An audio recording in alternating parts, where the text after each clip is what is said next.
pledge allegiance to the flag of the United States of America and to the republic for which it stands, one nation, under God, indivisible, with liberty and justice for all.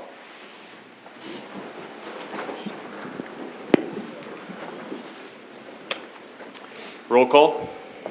Keating. Present. Snellings. Present.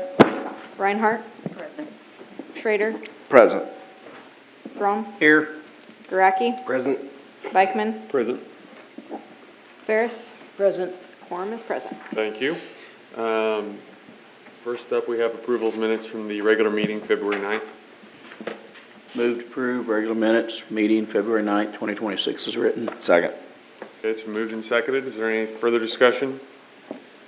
All those in favor say aye. Aye. Opposed? 8-0. Thank you. Next, you have in front of you Resolution 2026-01, a printed paper. I'm asking if we can add this to the agenda as item number 12 under business and discussion. It was accidentally left off of the printed agenda. Move to approve the addition of resolution number 2026-01 as item number 12. Second. Okay, it's been moved and seconded. Any further discussion? All those in favor say aye. Aye. Opposed? 8-0. Thank you. All right, first up we have public comments. If anyone who's not on the agenda would like to come forward at this time and speak, please hold your comments to a maximum of 5 minutes. Give your name, address, and ward. Going once, going twice, seeing no one, we do have the Marysville Library report from Mandy Cook.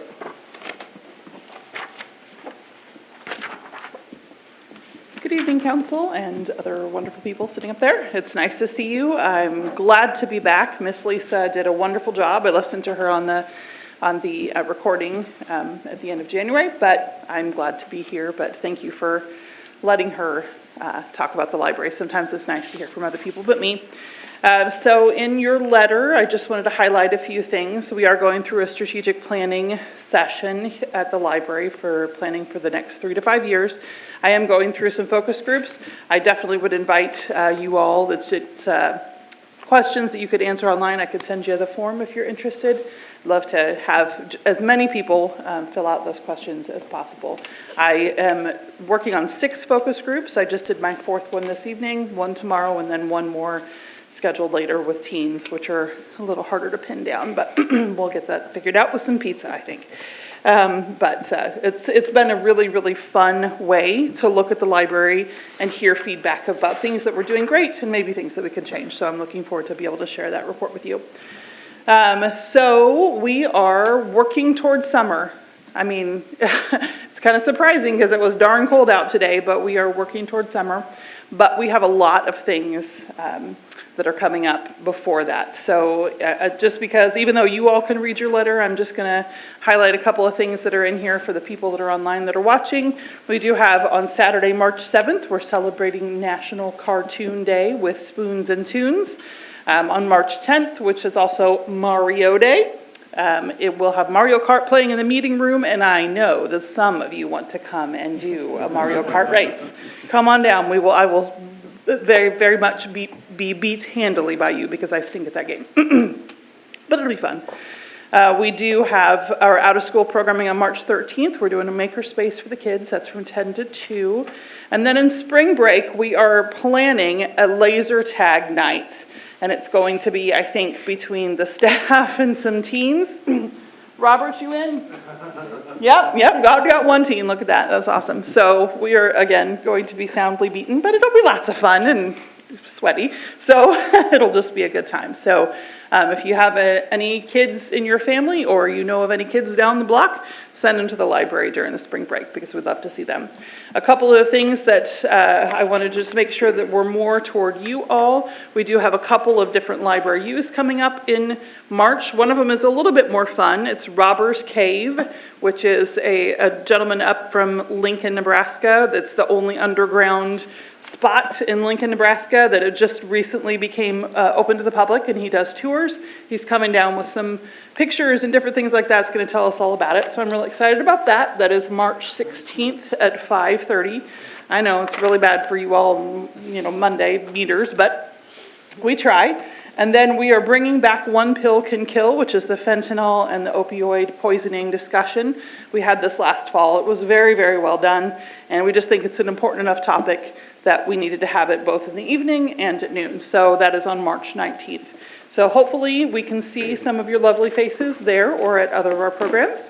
Is there anything else that I can bring back to you next month, or anything else you need to hear from me tonight? What are the times you're thinking about for the spring break activity during the spring break? So it's going to change just a little bit because we'll have like the big board games up all the time. Kind of add a little bit as we go on, but the laser tag is going to be in the evening. So most of the time I can say that's easy. It's from 10 to 2 or 10 to 5, but this one is a little different because we're going to kind of change up the times depending upon what the activity is. So can't answer that perfectly because we're still kind of working out the details, but definitely there will be something to do all spring break. We're open 10 to 6, 10 to 7:30 on Thursday with the big board games. Okay. Okay. All right. Thank you so much. I appreciate your time. Thank Thank you. All right, we have no notices or hearings tonight, so we'll move into business and discussion items. First up, we have the Eagle Scout Project. Robert Clement.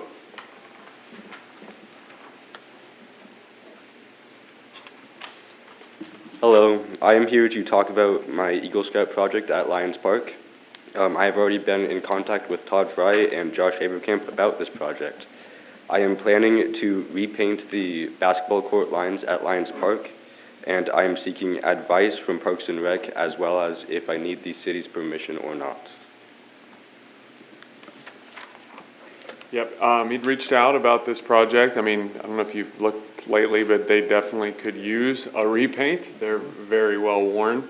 And I really appreciate the fact that he's seeking, comments from city staff as far as making sure it's done right and in a way that will hopefully wear really well and the project will live a long life. You've seen the request in the minutes.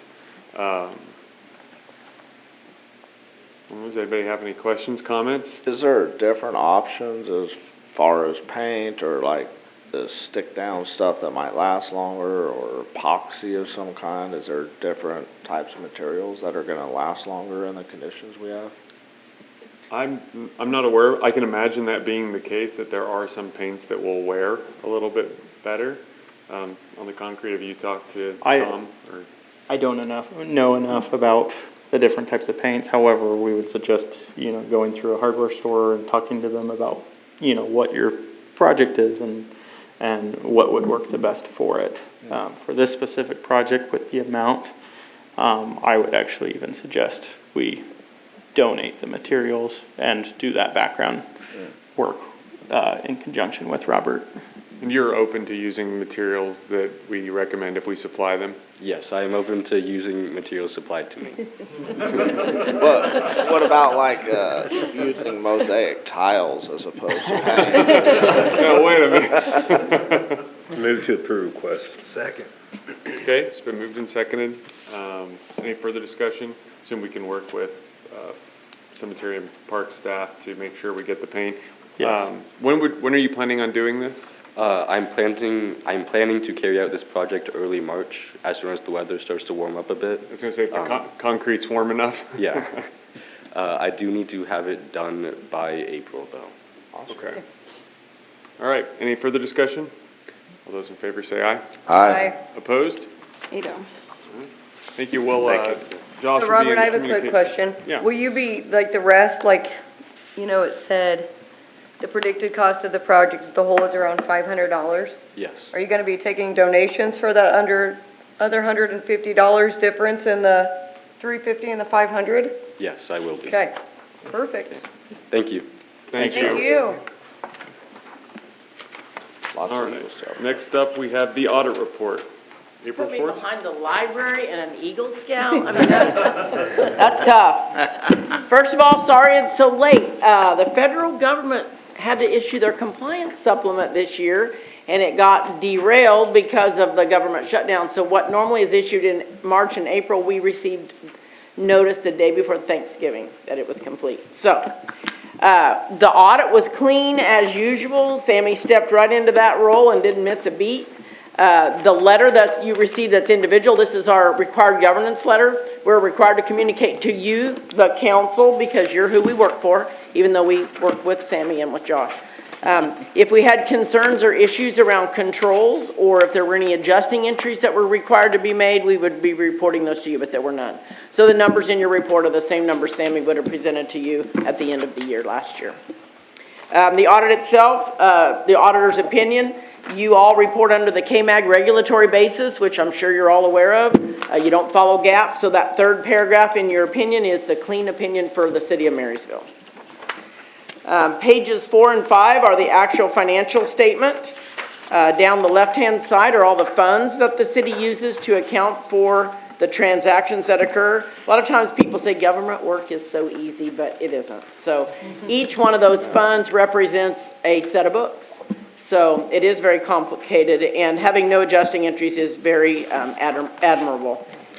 So if you'll look on page 5 at the totals, not the grand total, but the subtotal. You started the year with 6.5 million. You took in 11.4 million. You expended 10.4, leaving you with 7.6 million unencumbered cash. We do audit the library in a limited scope. So the library is shown there as a related municipal entity. By doing this, it saves the library having to pay a fee to have their own audit.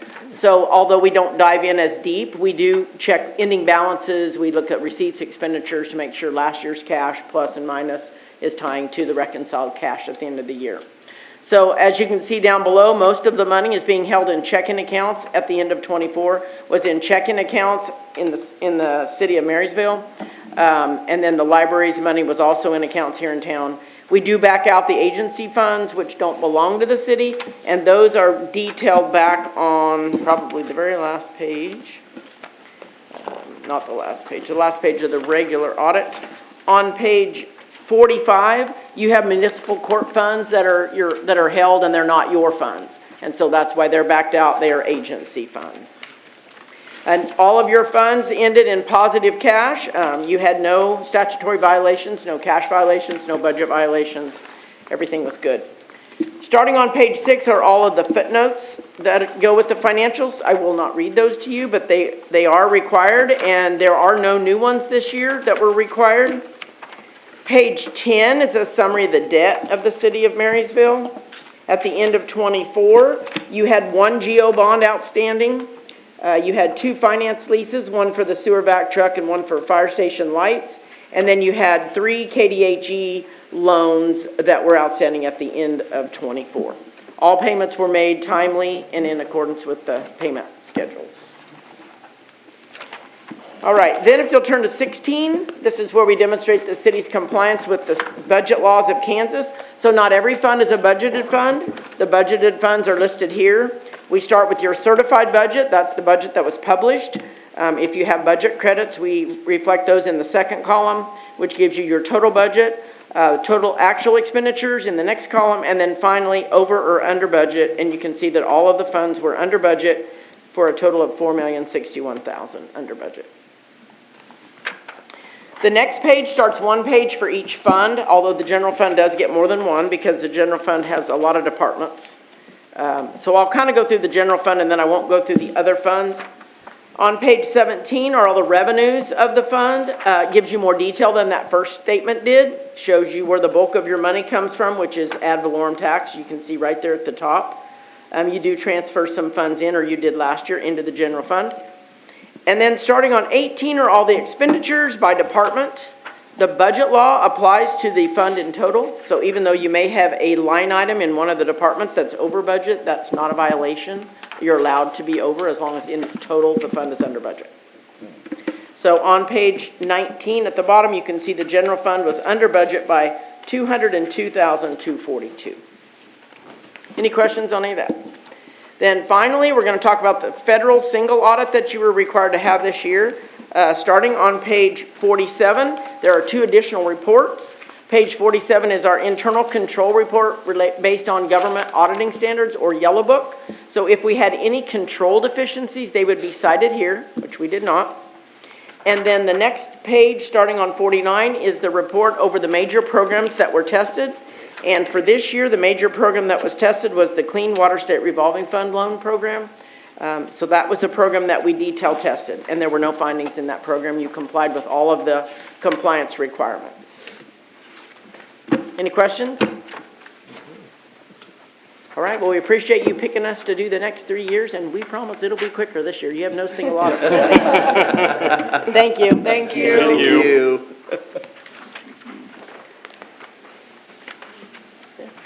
All right, next up we have the COPS evaluation overview.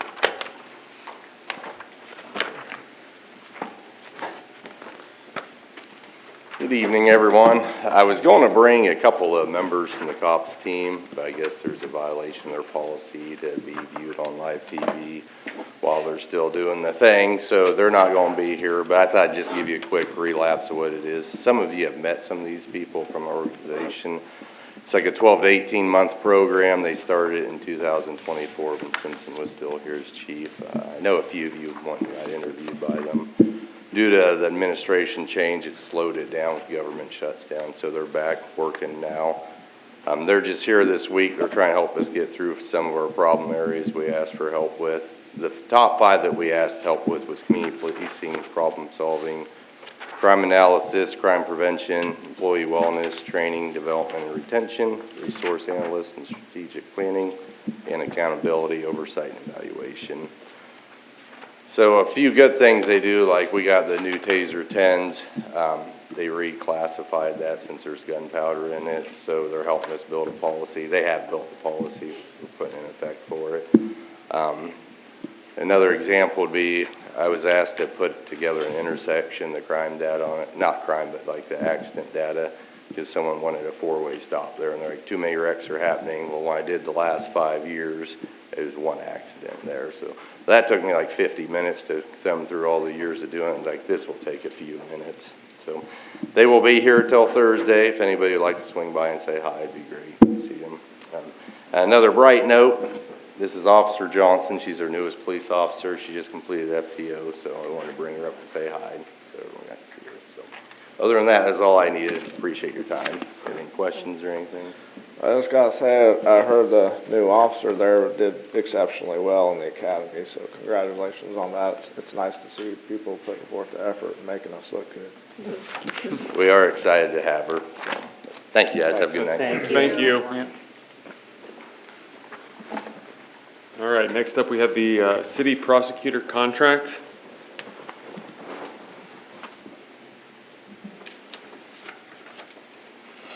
I don't know if there, would you like to come up and speak, Mr. Westbrook?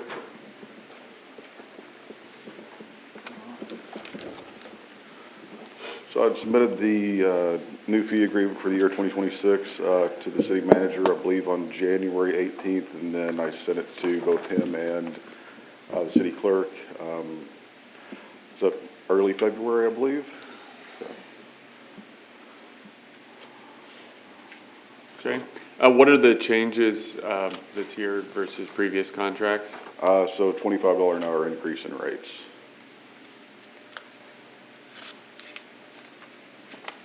On both you and the paralegal?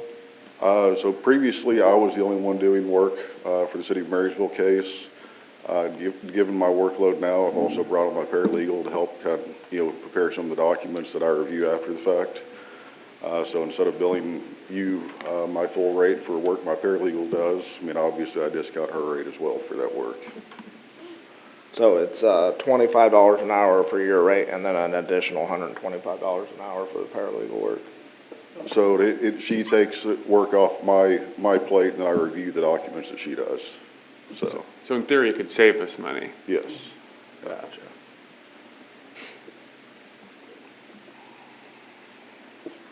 I would say I'm glad we have a local attorney to be able to do this. That's not something every community is fortunate enough to have. We appreciate you being willing to do it. Oh, and I enjoy serving the city of Marysville in that capacity and the role that I serve, so. I move to approve. Second. Okay, it's moved and seconded. Is there further discussion? All those in favor say aye. Aye. Opposed? Veto. All right, thank you. Thank you very much. Thanks, Thanks, Aaron. Aaron. All right, next up we have the food truck request from MCAC. Good evening, Wayne Cruzy, representing the Marshall County Arts Cooperative. This is the last week for our exhibition of Eric Stern's beautiful pottery. And since we're open on Friday afternoons from 12 until 6, we thought we'd lean into that and try to attract more people to the Art Center by having food trucks out front per your approval. Move to approve From the request. city, Wayne. Say it again. Do you need any cones or anything from the city? I think there is still some at Santa's house, actually, that we could probably get. We'll go ahead and block off some spots. As long as they're in the first 3 spots on the north side of the AT&T building and not extended further, then we don't have to worry about how close they are to the closest restaurant or food serving establishment. So, Move to approve the request? Second. Is there plug-ins and, They're bringing generators. okay, very good. There's a motion and a second. Is there any further discussion? All those in favor say aye. Aye. Opposed? Veto. Great, thank you. Thank thanks, you. Wayne. One more question. What food trucks are they gonna be? I knew you were going to ask that. Tipsy Trailer, and then the one that was here, Yummy Yummy. Great. And then, as a reminder, if any of them do not have a Yep. license, then they'll need to come into City Hall before. Yep. You got it. Thank you. Thanks, Wayne. All right, next up, we have the RFP for 2026 street projects. So city staff was recommended to go ahead and write up an RFP for the 3 different street projects that are listed in this RFP. So that is Jenkins Street from 9th Street to 11th, 4th Street from Elm to Broadway, and the lower 340 foot of Dawson Drive. As you can see in the RFP, the Dawson Drive is an add-on project. So that way, if we feel the expenses are too high, we can go ahead and cut one of the projects. Underneath Dawson Drive, we will be adding new storm pipe and adding 3 catch basins. One of the new ones that I'm saying is replacing the existing ones. We are also adding ADAs on almost all the projects except Dawson, and we are adding curb. We're fixing up or adding curb on all the projects. So that's the rundown of those. We are giving contractors until March 27th at 2 p.m. To submit a bid on this draft of the RFP. Is there a reason, I know concrete's extremely expensive, and do we want to set precedents for creating more concrete or better concrete at Dawson Drive as opposed to just bringing in, you know, asphalt where we can chip and seal, make it last longer with less expense? Is there a reason that we want to continue to use concrete there? Would be my only. Yeah, I think that's a, excellent question. We went back with concrete just due to it being concrete. We are requiring them to test the base and put back in 9 inches of compressed base. We are also requiring a certain depth of the concrete and testing to a certain PSI of the concrete, just due to past experiences that we've had with contractors. I think to add to his comment, in general, all of these areas aren't I mean, they're high traffic areas, but we're not driving semis down them all day long. And it's the cost ratio of what are we getting versus what are we spending. And the other thing, where'd the recommendation come from? Because the only thing that I've heard being on the street committee was that we reported on what we talked about in our committee meeting. I did not hear anyone, at least I haven't heard anyone call me up and say, hey, this is what we want to put on the docket. this came from that street committee meeting, and it was reported on. It was after that reported on, meeting. but there was no definite, I think the that's where I'm coming from, I I guess. think the conversation was that these were the priority areas of focus. And so I think the assumption was that we would move forward with this RFP based on that.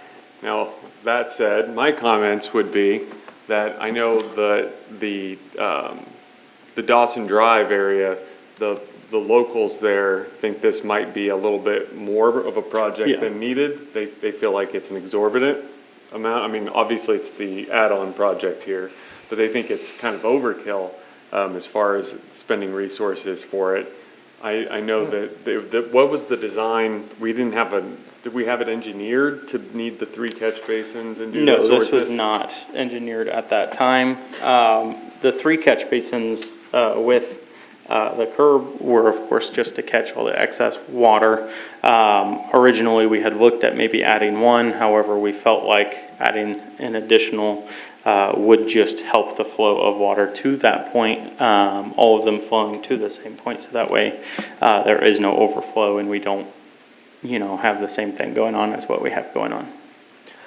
My other kind of comments would be the 4th Street one, that actually does get some heavy truck traffic because it gets gets trash trucks and it gets city trucks. So the GVW is not there to. But, and the Jenkins one, I will grant you not everywhere, I'm not in here saying we should replace asphalt with concrete. The Jenkins one is a hill and the way that the slope is there, I could be inclined to keeping that concrete makes sense. But yes, no, I don't think we need to concrete the earth. Yeah, and I agree with the mayor there. I think the concrete on the other 2 is not a bad idea just because of the traffic and everything else. I guess my concern is I don't want to set a precedent for putting concrete everywhere just because it was there before. Obviously it's an issue there. We have sinking and everything because there wasn't a base applied and, that previous developer or whatever. And we're showing the same issues up on the other additions over south of hometown and stuff, all that concrete is breaking apart and things. So I would say if we can save money on road projects while intentionally getting them done by, eliminating the more expensive surfaces, I think that's gonna be best for citizens. And then we can get more roads and surfaces done without creating a lot more expense. Can we option the add-on project as a replacement with concrete versus replacement with asphalt? It won't be an option because you don't have the feet to justify it. That's why a bigger plan needs to be looked at. And I would say that until we had a contractor tear up Debbie Lane, it was one of the better streets in our community. So, and that's an old street. You're right. Relative. It's not brick, it's not an old brick street, but it was a good street. It was built well and really lasted. So Jeff, on your statement, you said it's not a big enough scope of project, so they need a certain amount of foot to do. Well, I can't speak for any contractor, but mobilization of what they're gonna do is not. For a couple 100 feet's not gonna be enough. Gotcha. Now, if you wanted to look at the bigger picture.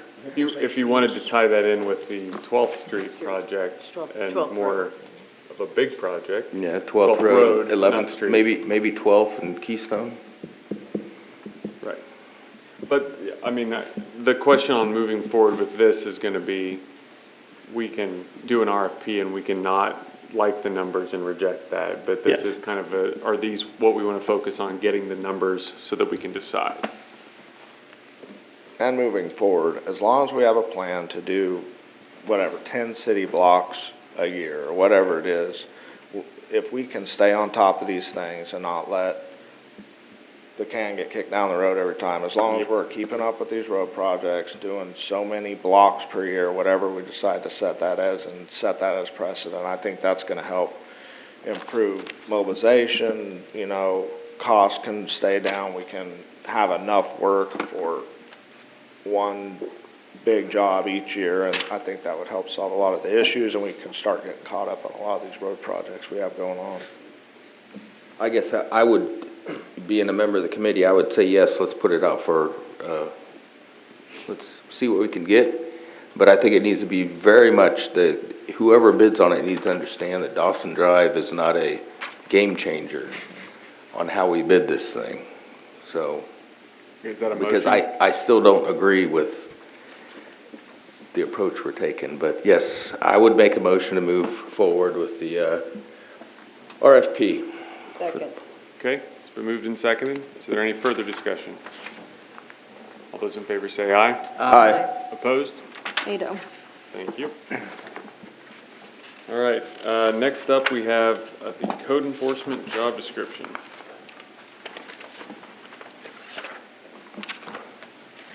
So this job description was created and sent to the Admin Finance Committee. That committee reviewed it and went ahead and forwarded it on to council.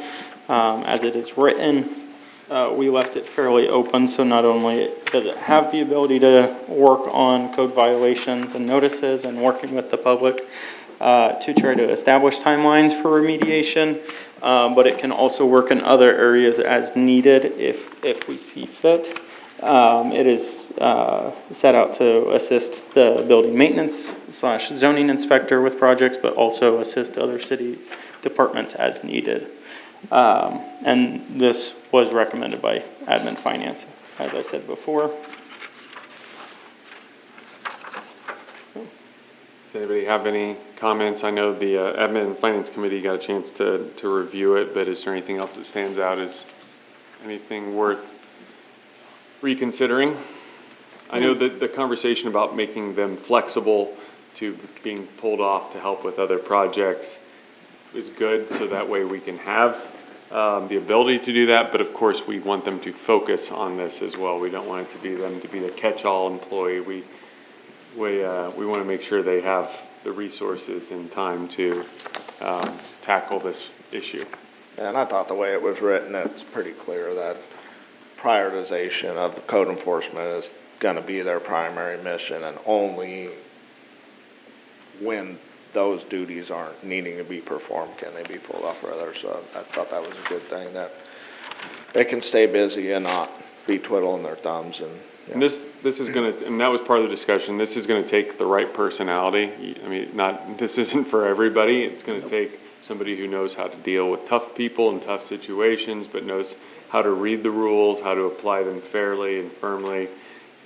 It's not gonna be, easy to find the person who's the right fit, but this looks like a good outline of what that person might look like, at least enough to get some good, hopefully good interviewees. I would say thick skin required, Yeah. but maybe more like armored skin required. One of my concerns was in the paper, the Agency on Aging had a position for a driver starting at $20 an hour. Basically the same kind of benefits that we offer. I look at this position to have a lot more responsibility. If you're, I don't know that I'm comparing apples to apples, but for $1.50 more an hour and not getting yelled at, I just wonder if we're being competitive. Yeah, I had another choice of words, but I just wonder if we're being competitive to get the right person to apply. That's fair. I would say on the back side of that, we don't want to start them out at $30 an hour, train them up, and then they leave because they can't handle it. So no, I'm just saying that both points are valid. Yeah, I was just thinking maybe we might have to equal it. And that's kind of the next item in the business and discussion is the salary question. But as far as the job description question. It's very good. And what did you say was $20 an hour? To go drive a bus for the Agency Oh, on Aging. gotcha. They have to have a CDL for that? Nope, Mm-mm. Oh, you don't need a CDL? not for that one. Interesting. Small. You'll be nothing on it. Just your class. And I think our benefits pretty well line up, county versus city. Yeah, I think that we both have. So this is a full-time position all year?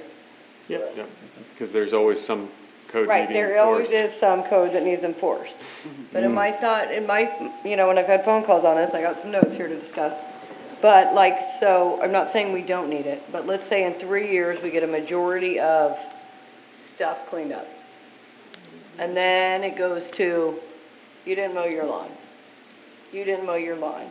So then it goes from a code enforcer to I'm a code enforcer 10 hours a week, to 10 hours a week I'm on the street department, 10 hours a week I'm with the cemetery, 10 hours a week I'm with this.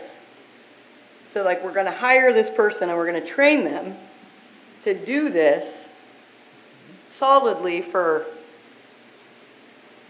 you know, again, 3-4 years maybe, till we get a majority of this cleaned up, and then, you know, I'm being positive here, saying 3 or 4 years. I admire your optimism. I am an optimist. I'm very optimistic. I get where she's coming from because, you know, I've had conversations with individuals that have chickens. I really don't care about chickens. But currently, we are spending more time checking on the establishments that have chickens than actually doing something about the house next door to the person with chickens.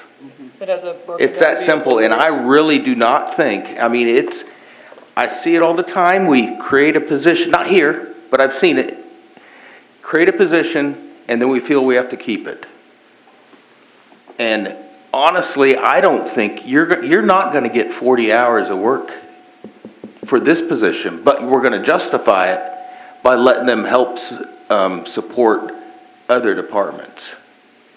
And I'm gonna be totally candid, and it's nothing personal. I personally think Will has the time to do it.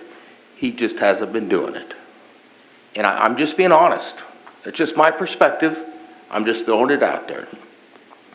You know, it used to be 8-9 months ago, we got a report all the time of this is the letters going out, these are the letters going out, we're not seeing that anymore. So that I'm just being honest here, because I think that he has not just him, but that person doing the job they're doing have the time to step up and do it if they're really committed to the job. I think we, for whatever reason, have a pretty significant backlog. I mean, I think you can walk around, and I think I could spend a month cleaning up one little corner of town writing letters. It would be overwhelming. There's just that much of a buildup, and that's part of the right person approach. They can't go in guns blazing on every single thing, or it's just gonna light the town on fire, metaphorically. They really gonna have to take the obvious stuff and then kind of work it. I think done properly, it can't be done in a year, and it can't be done in 2 or 3. I feel like this is going to be an ongoing thing. I don't see it ever not being a full-time position.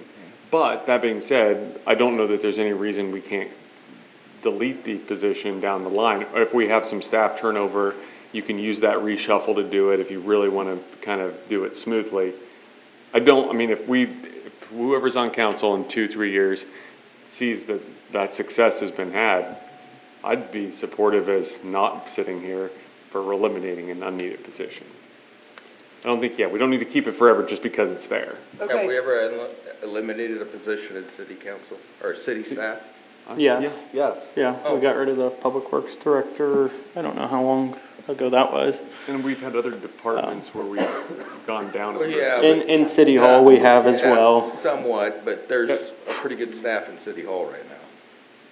I mean, we've walked up and said, okay, your job here is done to someone? I don't know that it's been, I don't know that it has Usually been. let chose not to attrition hire. be the steer. We chose not to replace. Okay. It's a lot easier with somebody, you go down a person to just quietly eliminate that role. With the next item on the agenda where we're looking to tie this position close to, it would be a candidate to try to transition to another department if necessary. Being Tied to the pay range 7, which is. And has it has very similar. Where would they be requirements transitioned to maintenance worker 1, which could be any of the 3 public works departments. I'm hoping 4, 5, 10, whatever your not optimistic years are, Todd. 5. Hopefully he's not making $18 an hour and he's still not in that position. Yes. So then we're gonna take him 10 years from now and move him to a different department where he's gonna start all over and train, and we're gonna pay him what we're paying somebody that's been there for 10 to 15 years? What would the other department be? I mean, unless we're thinking about, because I've heard this talk of needing an assistant city administrator. Is that the direction we're trying to train somebody at this low level and then move up a step and a step and a step?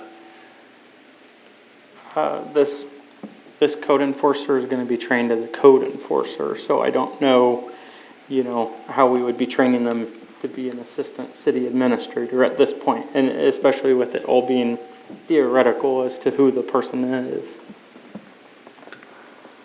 So then I had another comment from a citizen that was, okay, so what are we guessing at this pay rate with, benefits? What are we looking at for a yearly wage?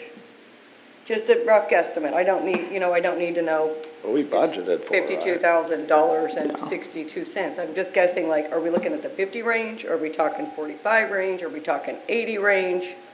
Like, We had that all figured talking? up, during the budget workshop. Yeah, well.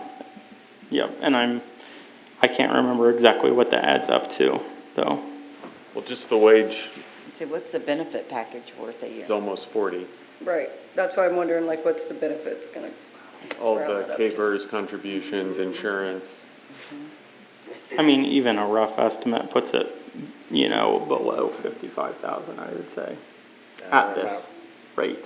Okay, so then this citizen's thought process was, okay, you take this $55,000 that you're gonna pay somebody to do this, and you use that money to get, I don't know, maybe there's some organizations or something that are looking to do some fundraisers, and we take that $55,000 budgeted, and we're like, oh, hey, this organization's gonna help clean up your yard.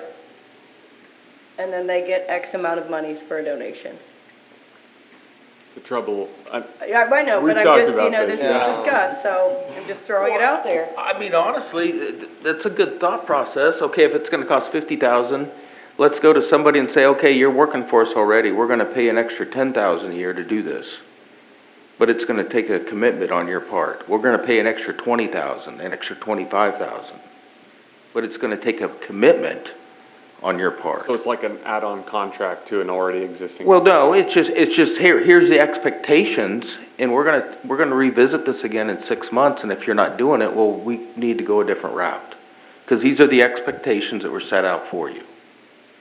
But then if you do that, and in 6 months it doesn't pan out, then what do we do? What do You we go- do to clean up the city and get things taken care of as need be? We've had every opportunity to do that now, but we haven't done it for at least the last 18 months. When's the last time we sent a letter out? I honestly couldn't tell you. I know I'm in Will's You office. see where I'm coming from, though? I get it, but I do wanna say something in Will's defense. I'm not badgering Will here. I'm just saying that we have that position. We need to take advantage of it. We need to give expectations of what they need to be doing. Because we don't have that many construction projects going on in this community. That the right person couldn't keep up with the code enforcement. But yeah, maybe we gotta give an incentive to do it. Yeah, I just know that information from Wayne and his, with I can't remember the gentleman that they had a meeting with, talking about how beautifying the city and getting derelict structures taken away and things, those are the only ways to help your city grow and build and improve. And if we don't have someone dedicated to that, I agree, using an organization and throwing an incentive at their way is not a terrible idea. But I think at this point, we're so far behind the curve. If we don't do something very specific and very intentional right now, I think we're just gonna keep kicking the can down the road, trying something out. And I'm not, like I said, I'm not saying that's a bad idea, but I think we need to be intentional, even if it is a 3 to 5 year plan. We need to do something now. We have huge projects coming in on the line. We've got 7th Street corridor coming down the line. If we don't start improving the very derelict structures that we have going on, who's gonna wanna come and develop here? You know what I'm saying? We need to tackle this now in order to improve things for future.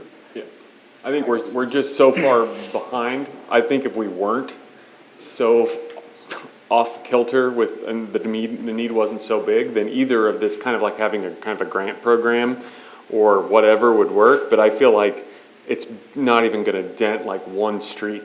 Right. It's that's the bad thing. I think if we had a whole lot of money, we could really do that. It'd be fun to facilitate it, because then people would have ownership in it, and it would be supporting these organizations, but we're so far behind right now that we've got to get kind of back to equilibrium, and then you can launch into that sort of program. Because I feel like this is a weird one where there's people who wouldn't agree on what color the sky is who agree that we need to enforce our codes better. I mean, not everybody, nobody's gonna, I can't get everybody to agree with anything, but there's a lot of people who are like, whether it's the neighbor or whether it's somebody who just doesn't, who's more of a community backer, there's a lot of reasons for this needing, to be tackled. And frankly, I think, we budgeted for it. If we don't like it, if in a year this isn't working or that person's not working, fine, absolutely, we can revisit it. We can change things. But I think if we don't make that good faith effort, then we're letting the community down, and it's not going to get better. It's not going to get better left alone. So you need a motion to approve this job description? Yes. Can I ask another question real quick? We can have more discussion, sure. We Is can there do any way to take out that marginal functions so that maybe you might get somebody that's a little bit older? Maybe somebody near retirement age that's looking for a change, to do something different for a couple years. Are we taking the physical demands part? Yes, if I'm 62, 63 years old and I'm like, this wouldn't be a bad gig for the next 2 or 3 years of my life, but I don't really want to go help the water department dig a hole because I'm 62 or 63 years old. That's valid. That's valid, ma'am. That's actually valid. Move to approve the code enforcement job description. As is? As is. Okay. Is a motion?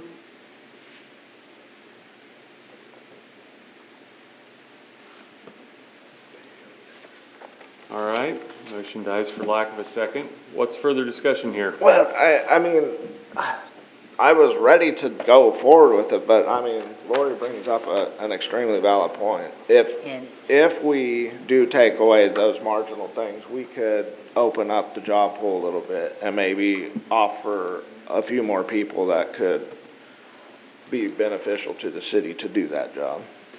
So I guess that's my only hesitation. Random question on this to kind of address the concerns of the overtime.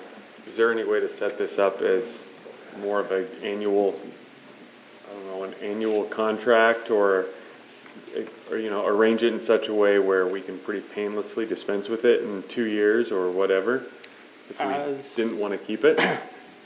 But I didn't see in here either where it specified that this was a full-time position. Did I miss that? It is a non-exempt position under FLSA. I guess I didn't. So in the grand put scheme of things, full-time. you right do there. this now, and for 2 years you need it for 40 hours a week, and then for the next 2 years you need it for 25 hours a week, and then 2 years down the road you need it for 30. I'm just throwing like random, like, as long as we don't like guarantee that this is a full-time position for the next 10 years of your life. Lori makes a valid point, because who's gonna wanna come and get it knowing that their job's gonna end in 3 years? Yeah. Why would you wanna quit a job that? Unless you were 2 years. This being a big Unless issue back in 2016. The what, Keith? I said, I don't remember this being a really big issue when we hired somebody back in 2016 or 2017. We put it out there and we hired somebody, and it was that. And how long was that person, like, how long did they stay with that job? Well, he basically got ran off by the mayor. Not by me. He pointed at me, but he's Former not mayor. talking about me. So can You laugh, that's an important point. Yeah, no, it is Because fair. if we have Inspector Caluso, I honestly, I would be more apprehensive to wanting to move to Marysville if I knew that, you gotta watch out for the code police. Because there's some things that aren't great, that need to be fixed, but at the same time, we can't. The mayor, the previous mayor is trying to macromanage the whole entire process. Wouldn't let that person do his job. But we have a city administrator and it's his job to, and But- I think if we keep that as. You have to understand No, where and I she was wasn't, coming from. no, I wasn't here, but I get it. And it's, I mean, it's like a lot of positions, they need to know that we have their back, and what the chain of command is as far as answering the city administrator, and they need to know that we're gonna be giving, like, hey, Matt, look at this. You can give that sort of feedback without going, address this, ignore this. No, putting the finger on the scale. We just need to show support that these are the rules that are set forth, this is the code. I mean, Work within that. This person was doing a good job. He wanted to do what we wanted him to do, and he took the heat, and he gave the heat right back, you know, but. So Didn't Josh, work out. can the physical requirement aspect be adjusted Are as we- seen by applicants as far I as mean, are you're we concerned? looking about like the 50 pounds or? That's what you were saying, right? Well, I just think, but when I read it, and I read the physical demands up to 50 pounds, Yeah. well, I feel like that's gonna fall Yeah, more. but okay. Good job.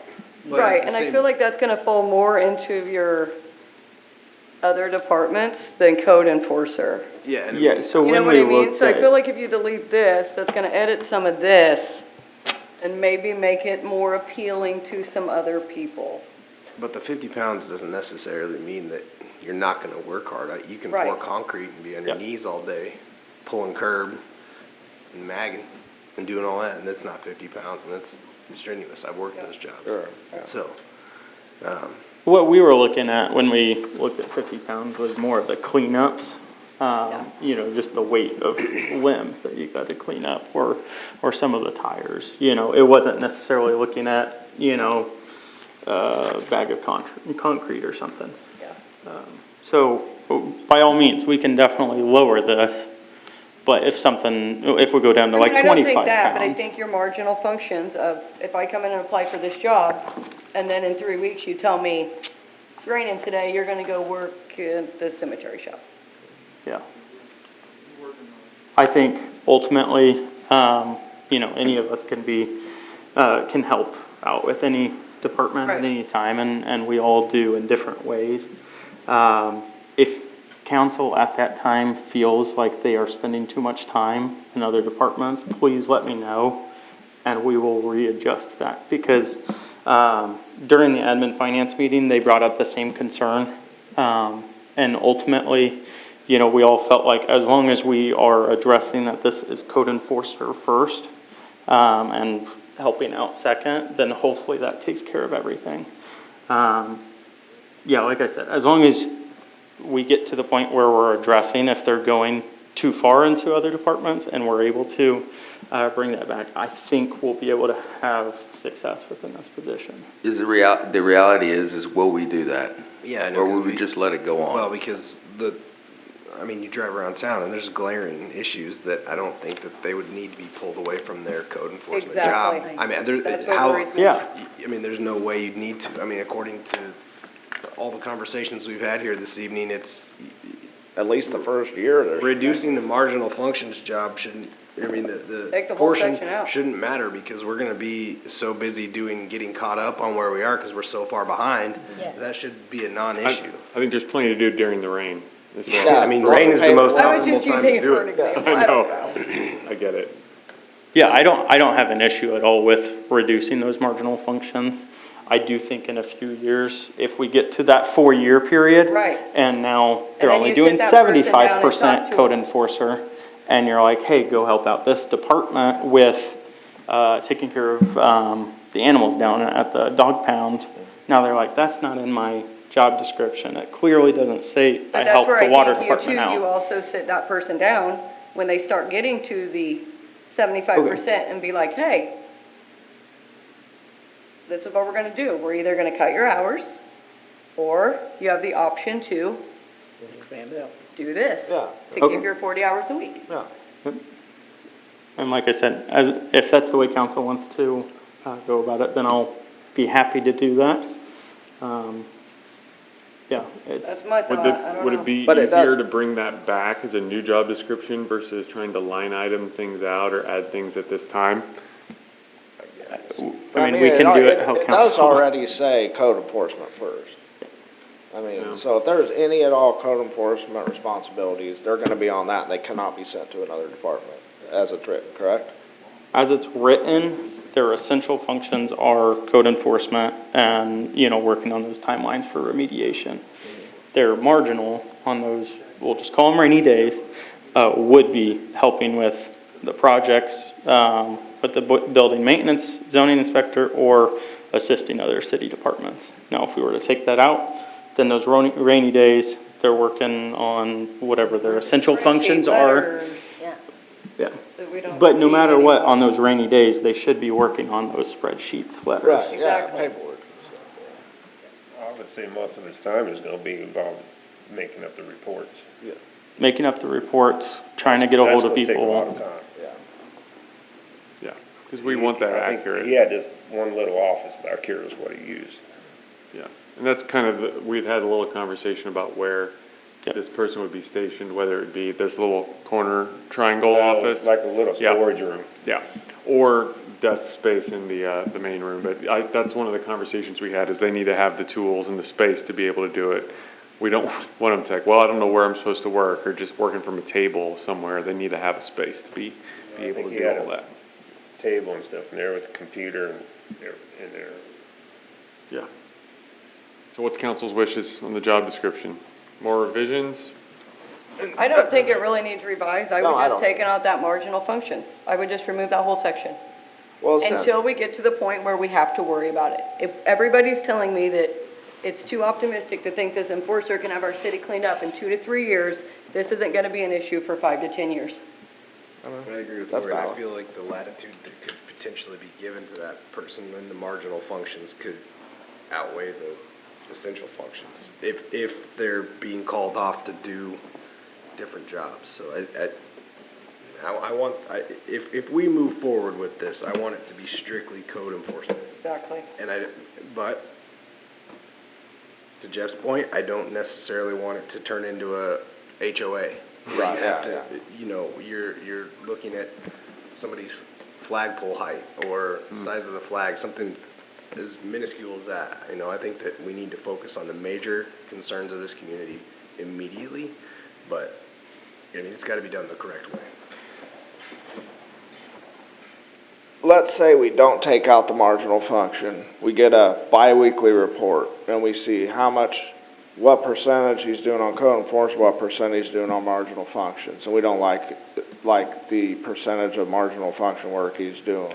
Don't we have then the authority to say, take it out then, or do we wanna restrict it to code enforcement? And I see that's a Right very now, good yes, point. I do, Yes. yeah. So we could take out the marginal function, leave it strictly code enforcement, and then revisit Revisit marginal in functions 2, later 3 on. years when we get caught up a little bit. Okay, I agree. Can we leave the third marginal function? It just helps remediate nuisances. Oh, that All just the means other cleaning ones. up and Yep. stuff. Yeah, that's part of code Under enforcement. essential? Yeah, we can. Yeah. Yep. Cause that's part of Okay, code. is that, somebody want to make that as a motion? I will make that as a motion. Second. We're gonna move the helps, I can't read it, I don't have my Remediate glasses on, whatever nuisances. the third star is under marginal functions, we're gonna move to essential functions and delete that whole marginal functions, Okay, Second. Redacted. yeah. One comment I would make is every other job description has the performs other duties as deemed necessary. And I think it's just kind of, so, Boilerplate? because they can't Yeah. say, no, that's not part of my job, I'm not gonna go do that. I would agree with that statement Okay, from leave an that on there. HR standpoint. Okay, That's good. so move those both under essential. Yeah, I mean, like I said. Okay, and that's a second? Second. So moved and seconded, is there any further discussion? We used to get a bi-weekly report on problems in the community, and it wasn't until the last,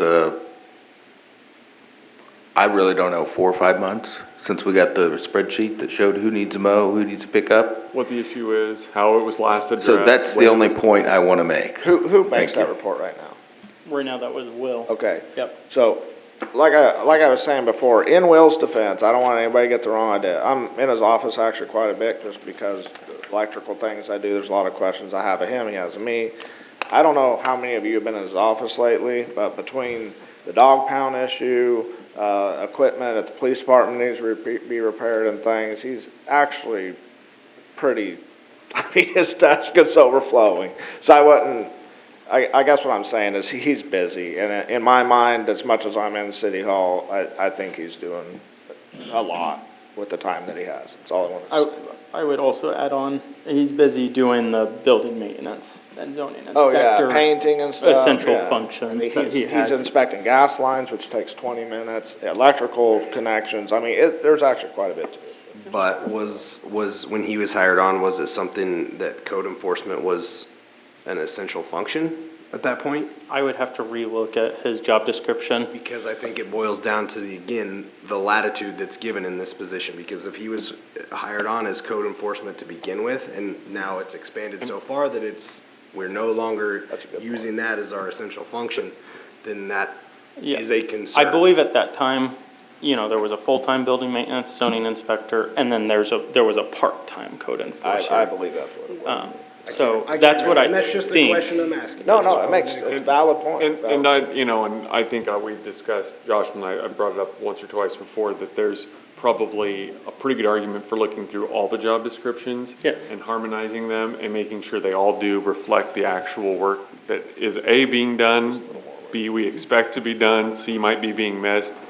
That's a whole thing. We should be reviewing that more regularly anyway. Yeah. My only comment is knowing that the number one thing we would like them to do is code enforcement. Not being pulled to another department. And we will address that in interviews and make sure that's stated. Okay. Okay. Is there any further discussion? All about performing, helping out with animal control. That's part why we of it. included assist other city departments as needed, just because we were told to So they're gonna allow be that the animal latitude at that point. Help out if needed. Now, that doesn't mean that it can't be assigned to them later and taken away from where it's at now. It could be. Are those issues code violations? Alleviate that issue. That's in the code. I mean, that's, Usually it's under the police, yeah. In the police department. Oh, the police function. Yes. They write the tickets. All right. Any further discussion? All those in favor say aye. Aye. Opposed? Aye. 7-1. Okay. Thank you. Next up, we have the code enforcement pay scale. Okay, so as we have already discussed, I'm requesting the code enforcement position to be tied to the pay range 7, which is equivalent to $17.04 to $28.01 per hour. We are currently hoping to start the position at $18 per hour, which was discussed during the budget workshop back in June. This pay range is the same range as maintenance worker 1's across our public works departments. A lot of the requirements are also the same, so that's why we tied it to that. However, open this to discussion. I just don't see that we're gonna get a good applicant for 18 an hour for the things they have to deal with. Just my opinion. I think you might be right. And the candidates we keep talking about are somebody who's maybe has a lot of experience dealing with hard personalities stepping into it. So they're not in it to build a career and they're for all those benefits necessarily. It's more of I don't want to say a second career or something, but yeah, I did not know that there were that $20 an hour positions. I remember when $10 an hour was a pretty ritzy position, so. Yeah. Guess Yeah. I'm getting old. That was a long time ago. So I just don't know that we'd be competitive, but But if we did, just per se, if we did change that to something like a little higher in the range, like 20, are we going to offend other? that was my next So question. if we kept it open, on our end, let's just say 18 to 20 on our end, that's not necessarily posting it at that amount. That would give us some flexibility for the right candidate. I would have to look at, On how many positions that would affect? yes. I would have to look at If that. we had an amazing candidate come in who has experience and knows the rules and they fit all, they check all the boxes, we do have flexibility. Yes. Yeah, if we put 18 to 20, and that's not a bad idea. If we get someone completely green, that's never done it before, has no idea how to do any of the paperwork or any of the laws or any zero knowledge, we do need to also have the ability not to extend that $20 an hour, just so we can take that time to train them and be at the lower cost of training Yeah. until we get them up there. Yeah. So, I agree with that. Having a flexible range is not a bad idea. Does the maintenance worker one, do they have to do all that paperwork and stuff like that, or do they just work? There's different paperwork that they might have to do, however, it's not necessarily like reports for residents, it's not reports to council. They're not expected to come in front of council unless, we specifically ask them to, whereas code enforcer, we would be trying to require at least maybe once a month to come before council, yeah. Luke, is there any liability issues depending on how they address situations that could get us in trouble that they need to, I don't know how to really word this, I don't know what I'm really trying to say. Legal formalities? Yeah. Is there a step-by-step process that would Yeah, shield us thank you. from potential blowback, if you will, legally? I mean, the quick legal answer is that there's always liabilities. Absolutely. Sure. I mean, I just- but to the extent that they're an agent of the city and fall under us, then no, We're it's okay. nothing All right. independent, yeah. That's Nothing what I- insinuating, yeah. I just, is unfortunately the way society has kind of become, I didn't know if an altercation, my mind Emotions run kind of. high. Yes, Bad things can emotions happen. run high. And that was one of the, comment that, I don't know if it was during the meeting or something, I talked to Josh, was I thought beyond obviously a city issue cell phone, maybe having a police radio or some way to. That's not a Communication. To be able to loop them in if a situation turns that way might not be a bad idea. Yes. I wouldn't want them to have to go through the 911 system to No. get the PD when they're No. all city employees doing city work. But I think that being able to contact somebody quickly with the radio is a great Like I idea. need, there's. Yeah, so they things are would be escalating. supplied a radio no matter what. Outside of the comment during the meeting, we haven't ever discussed city provided cell phone. However, that's something that we've been exploring for the last couple of years in general for certain individuals. Department heads or I whatever. mean, if they're gonna be taking pictures and things, I don't assume we're gonna have. We like, would have The new we've been software looking we at just- tablets for the new software, so that would already have a camera. Now, it wouldn't necessarily have that call function, not necessarily. Again, I look at this. You don't as want their personal small- phone getting subpoenaed to Exactly. court. This is a small price to pay to give them all the Yep. tools they need thing, to me. They have a tablet, it'll take pictures, help them do all the paperwork. Okay. So with the, pay scale here, we do have some flexibility, and obviously, we aren't gonna know who the candidates are until we Right. put a line in the water. Is if the $20 an hour, Josh, is that gonna affect the budgetary constraints in a major way, do you feel? No, I purposely put enough in there, so that way we could have this conversation now. That's why we have a city administrator, because I have no idea to do those things. And even if we were to hire at 20, I would not suggest changing the pay range. They still fall in the 7. Right, Just right. looking at that dollar amount. Okay. Okay, what's the council's wishes?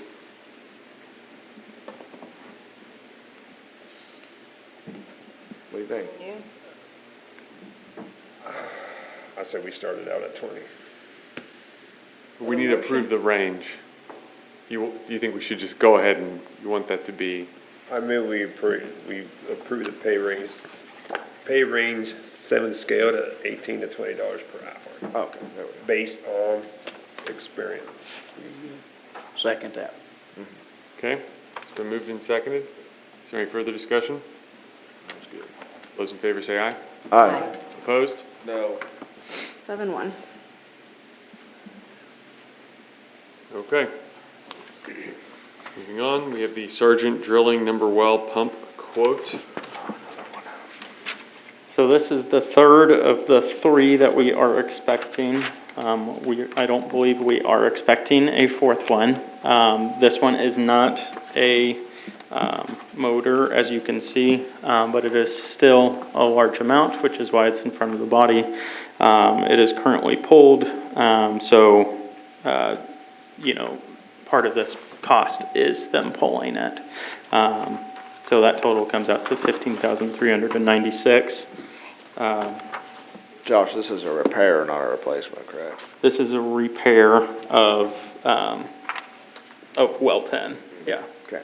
Yep, and like I said, this is not replacing the motor like we had to do on the last two.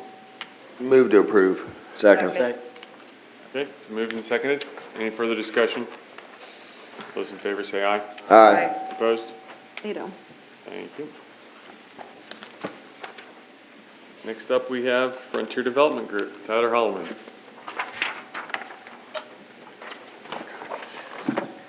Good evening, Mayor and Council. Here today for a couple different requests before you. The first and the biggest is the approval of the contract. Our attorney had went through and with your feedback at the last meeting, we had prepared a purchase contract and then coordinated that with the city attorney. And I believe you have in front of you the agreement that both attorneys have approved. Would hope tonight to either get approval on that or to get direction from you on how you would like to proceed.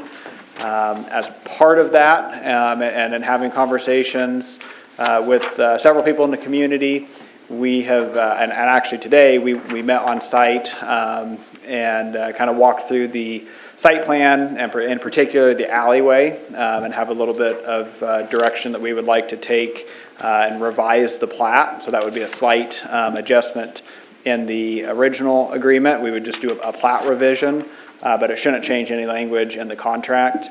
And then before I forget, I am hopeful that we can get approval tonight to extend the sales tax exemption, just to kind of line up with the project timelines.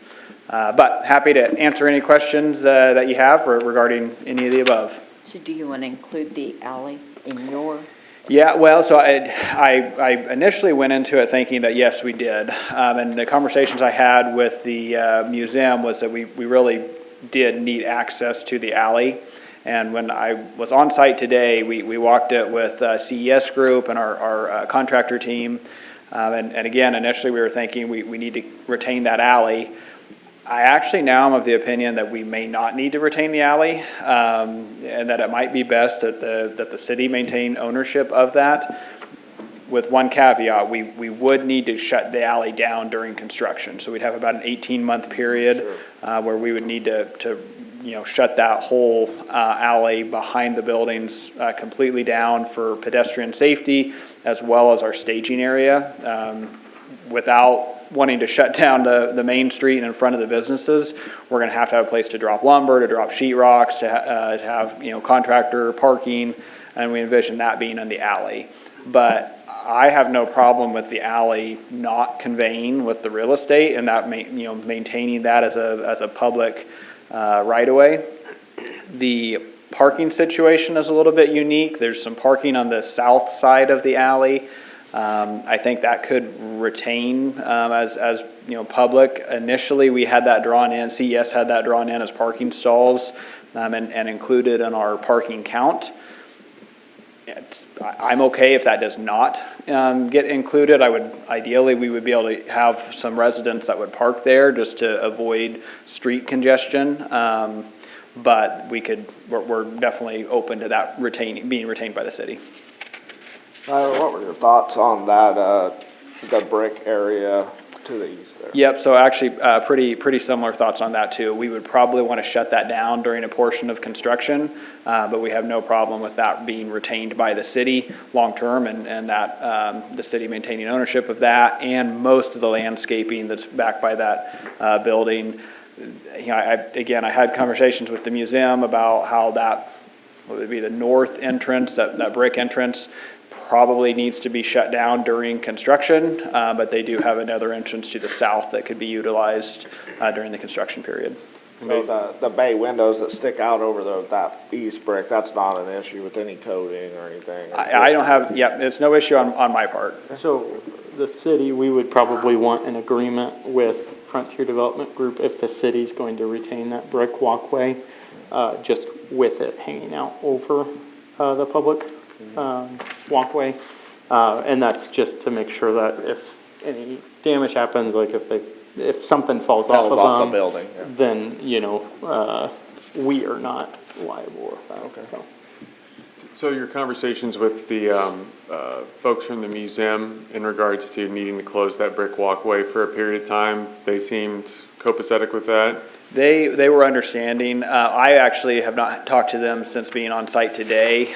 Josh and I walked it this afternoon, and there's another brick alleyway again to the south that we think they would be able to utilize. As I don't know if it is fully ADA, but it would serve as that kind of zero entrance on the south side of the barn there. Yeah. Yep. Exactly. Yep. That would be able to. We would not have to interfere with that at all. Okay.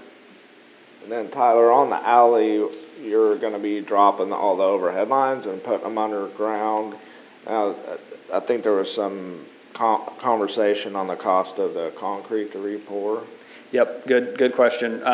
So what we're envisioning right now, or what I think it would be the cleanest right now, is for 901, which is the building that sticks the furthest back, for council, if council's approving of this, for council to give direction to CES to basically continue that plane straight to the east, almost to where it intersects with that landscaping for the museum, and then go north and pick up 909.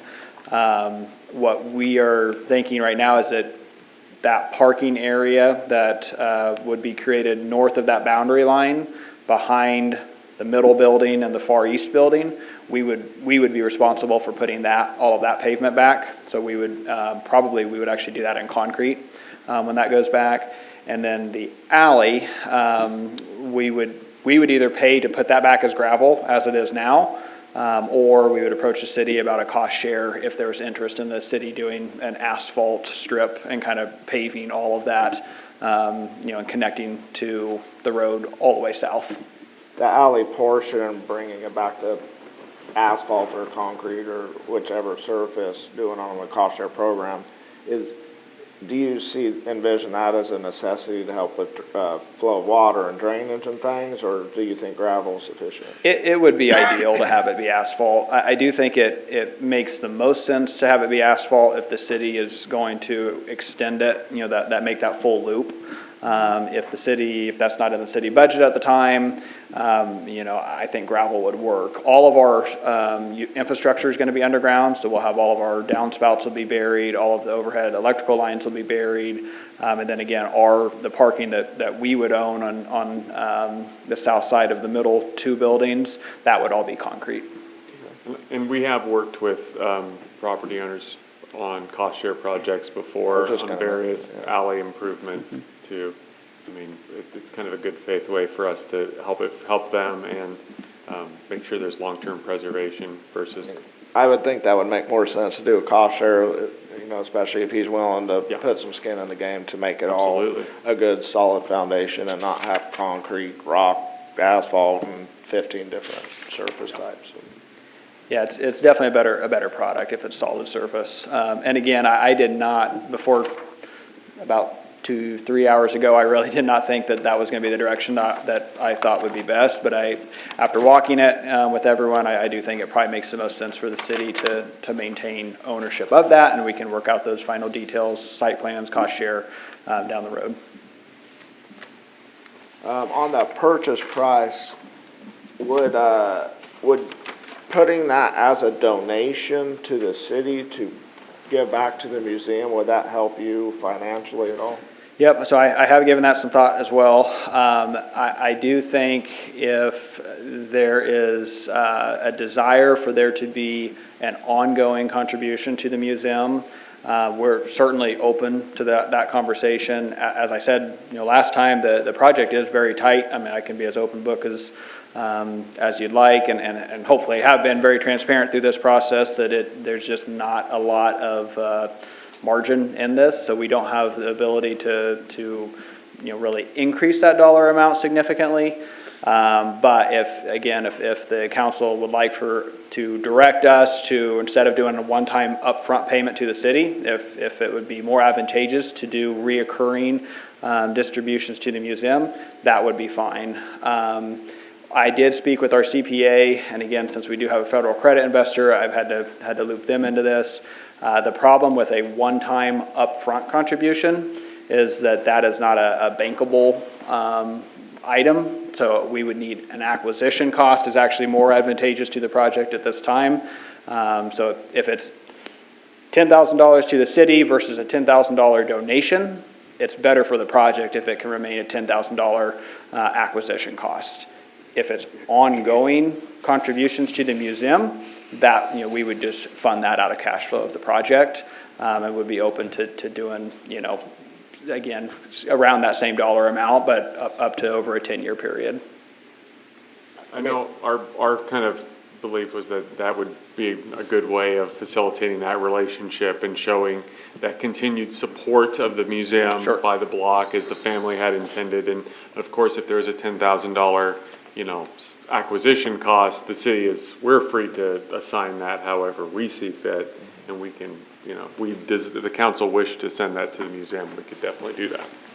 I mean, essentially, I thought that was the plan in the beginning, and no matter what the sale of the project was, it was gonna go towards the museum, and I think that's, I don't know what everybody else feels, acquisition or a ongoing contribution, but I definitely think whichever of those we decide, I think it needs to go to the museum. Okay, and what other questions do people have? Any? If I could raise a couple, aspects. So I've been in conversation with Tyler, and in the meantime of that, also I wanted to reach out to our bond attorney, Mr. Eck, to make sure that this was all on the up and up with that IRB proposal, and he confirmed that would be. I sent that question to him before I received the proposed contract. And once I received the contract, I also then sent it to him. I didn't hear back from him after I sent the contract, but he gave me verbal assurance over the phone that it shouldn't be an issue. And then a couple other things I did want to note. Probably my largest concern for the project as a whole now is found under the clawback provision. That is the city, as far as that grant agreement that we have executed with the state, we are still beholden to all of those conditions. In this case, we are, being beholden to Frontier Development Group fulfilling those conditions in order for us to, be in good compliance with those grant terms. And so there is language in there regarding that Frontier Development Group still must continue to materially adhere to that. Of course, just how that would be done and executed will be different when we're not the landowners or the real estate owners in this case. And then the other area that I just wanted to bring to your attention, of course, is that right of first refusal as well. If the council would agree to the contract as written, they would be signing a right of first refusal back to the city. However, of course, they could still encumber the property through a mortgage or any other type of encumbrance which would supersede that right of first refusal. So I just want to bring it to the council's attention that that's how those dynamics or mechanics would play. As far as the survey, we can still have a contract signed to be determined by survey, as well as then also to be determined by easements and other right-of-ways that we still need to make sure that we have as a city. So that could be done after the fact. Between now and closing, I should say. Anything else that you could think of after this draft was made that you can add to it, or is everything just good? Yeah, I mean, those are really policy considerations for you all to debate. I threw in as much, indemnity language in there regarding the grant agreement, but at the end of the day, we're still beholden, and we can't really assign those obligations on. So would you rewrite the first right of refusal or the callback in any way written now, or? No, I mean, given the weaknesses, if you want to put it that way, the way that it's worded now, I think, is the best we can do, as presented. I gotta say, Tyler, I had a conversation earlier with the city administrator about the alley, and he said you and him had talked about it, but I told him, don't tell me anything, I just want to hear it out of Tyler, and I was not expecting you to say you're willing to leave that to the city, and I just, like I said the last time you were here, it just goes to show your flexibility in this project. You want to see it done, and I personally appreciate that. Thank you. And I would say too, we appreciate you being willing to take the time to work through this with our attorney, your attorney. We want to make sure we're crossing Ts and dotting Is, like I said 2 weeks ago. And we appreciate your patience with that process. Yep, likewise, and nope, Luke's been great, and I appreciate you guys doing the quick turn on this, and I know it's a lot of moving parts, so we want to make sure we get it right for the long term. I'll move to approve the contract as written. We had two people. Did I just talk over him? As written. My ears are All ringing like right, crazy. I think Jeff started. Go ahead, Jeff. I'll make a motion to accept the contract as written. Second. Okay, it's been moved and seconded. With further discussion from our attorney. Sorry. I would ask that we could amend it to where it would be contingent upon survey being done. Agreed. And So moved. And easements and right-of-ways as agreed upon between perhaps the city administrator and Frontier Development Group. Second. It's been amended, so amended. Is there And further in front of discussion? you have a draft of what the survey could possibly look like. This is just a draft. We don't know the exact. But it's basically what we It's kind of basically discussed. what we are discussing though. And so if this is approved tonight, we'll go ahead and enter into contract with somebody to do this survey. Okay, moved and seconded. Is there any further discussion? All those in favor say aye. Aye. Opposed? Pedo. All right, In addition, I believe, tax question? yes, an extension of the IRB sales tax exemption on construction materials is what Tyler was talking about. Currently, we have an IRB in place. I don't remember the exact timeline in which it expires. However, it is in 2026 sometime. I believe Tyler is asking for an additional year. Council has the ability to request that I ask the bond attorney to amend it an additional year.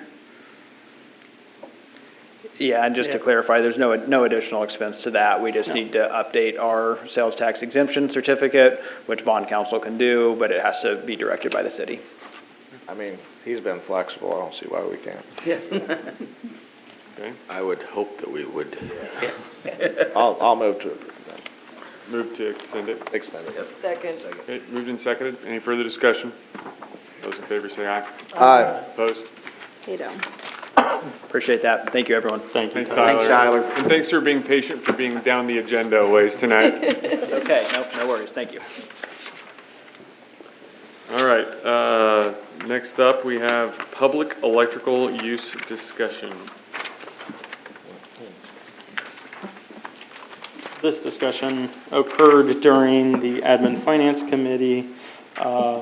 After a little bit of discussion, it was recommended to bring to the full body, so that way we could have a much larger discussion on how we should advise the city attorney on how, or if, to attack the issue that different individuals have brought up in regards to people using public electricity who are residents of the town. in areas that has traditionally been used for campers or RVs to charge their vehicle regularly. So like the city park, if people are sort of, there's no specific rule against it, so people are kind of taking advantage of that. Yes. And I So mean. then we're gonna pay somebody to drive through the park every hour? It'll cost more than. What? We could, if that's the council's idea. No, it's discussion, it's Yeah. discussion, so maybe not, Yeah. discuss. That's the question, like, what are we gonna do? Like, I know, it's hard to police, I mean, there was some discussion whether you put up and they some figure out signs you do that, and you try they unplug to their car, gently and they go nudge drive people. around the block and they come and plug it back in. You can put up signage and you can gently nudge people and hope for the best, but obviously that's a suggestion and not a rule. But the sign's gonna say taxpayers are not allowed to use electricity, but if you're out of town, you can use it. You say Right. parking spots are for use of RV camping only, because I don't think we prevent locals from using the RV spots. That would be hard to police as well. Its idea is that it's not for vehicle, not for cars. It's supposed to be for campers. But People staying overnight, I believe, more Right. even than cars, just because somebody could be Sure. camping in their car. Yeah. yeah, People true are enough. living in their car, sure. The comment I keep getting from people is the city isn't paying to put fuel in mine or anybody else's car. There's no reason we should be charging Well, I anybody's think car. we crossed that bridge when we decided to put a charger in. But they can use the charger. The idea is we don't want them taking a camping spot, Yeah. because we don't want campers parking at the car charger on the highway. It'll be hard to enforce. Hard to enforce, yeah, I get that. I have no. So what do we do? Write an ordinance or? What's the same vehicles down there all the time, charging Well, station. the red car moved to the highway, so. I saw that. There you go, so they're not taking up a camper spot. Has anymore. anybody ever just talked to the person and said, Right. hey? So we politely several just said, times. like, Several things.